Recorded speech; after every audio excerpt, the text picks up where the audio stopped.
Bonjour tout le monde, j'espère que vous allez bien. Leïla, votre youtubeuse avec vous. Je ne sais pas si vous vous souvenez, mais je vous avais parlé dans ma vidéo précédente, comme quoi j'allais vous parler de l'épilepsie. Donc voilà, pour ceux qui l'ont suivi, ben, vous allez avoir la suite de cette vidéo. C'est vrai qu'elle a été extrêmement courte, mais j'aimerais la faire beaucoup plus longue.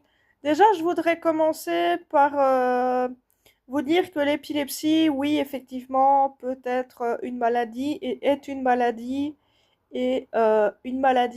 très difficile à vivre quand on est atteint parce que malheureusement, euh, les crises peuvent arriver à tout moment, n'importe quand, à n'importe quelle heure du jour comme de la nuit, sur son lieu de travail, sur son lieu de sport.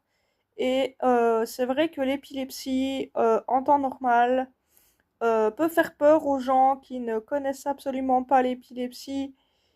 Euh, Rassurez-vous, il y a pas mal de vidéos ou de secouristes qui expliquent comment faire.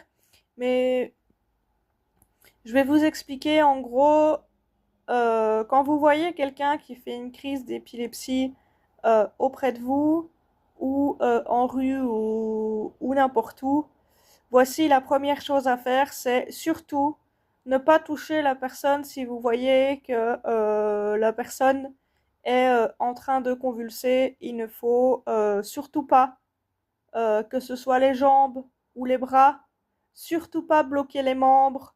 Quand vous voyez qu'un membre tremble dans tous les sens, il ne faut absolument pas bloquer ce genre de membre. Justement, ça risque de blesser encore plus la personne en crise.